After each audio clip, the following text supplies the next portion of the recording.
I chose to interview my close friend from back home who helps take care of her younger nephew with an unexplained expressive speech disorder.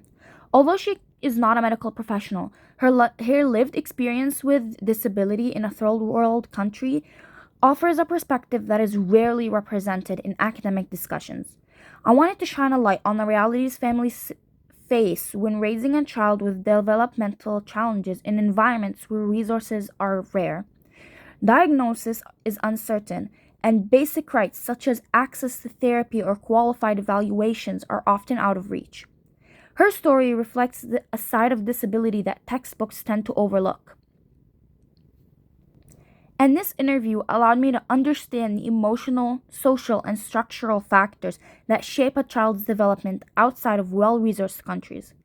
All the questions I asked were intentional. I wanted to understand when the family first noticed signs of delay, what kinds of medical or developmental evaluations they had access to, and how the child's behavior and intelligence appeared in a daily life.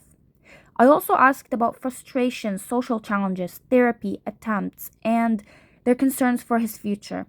These questions aim to reveal not only the child's condition, but also the systemic barriers surrounding him, barriers that often determine outcomes more than disability itself.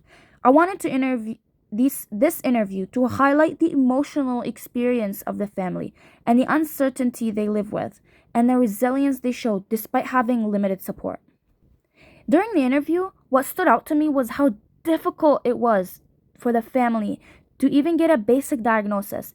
They have visited multiple doctors, specialists, and therapists, yet none could identify the root cause of his speech delay.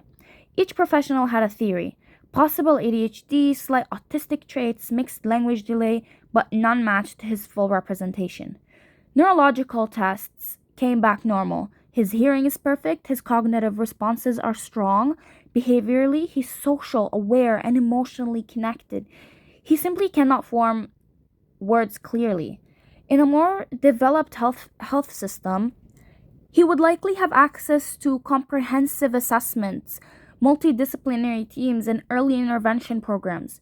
But in a third world country context, the absence of structured evaluation leads to years of guessing and confusion, and not to add the emotional strain on him and the family, which highlights how disability is not just medical, it's social.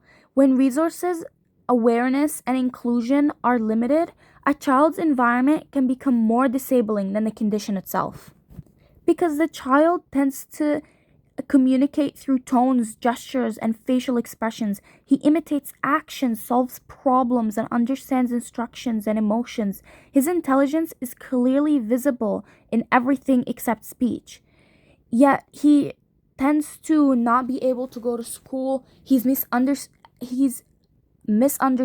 underestimated, which stops him from getting all the resources that he needs. The insights from this interview strongly connect to several concepts from class. The biopsychosocial model is evident throughout this case. Biologically, the child represents with normal hearing and neurological functioning. Psychologically, he experiences frustration and has difficulty expressing himself despite clear understanding. Socially, he faces impossible exclusion, misunderstanding from educators, and limited access to professional evaluations. His development cannot be explained by biology alone.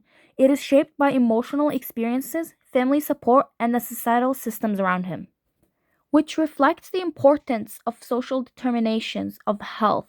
Factors like poverty, lack of trained specialists, limited healthcare infrastructure, and cultural attitudes towards disability directly affects the child's developmental trajectory. His future is influenced not just by his condition, but by the country he lives in.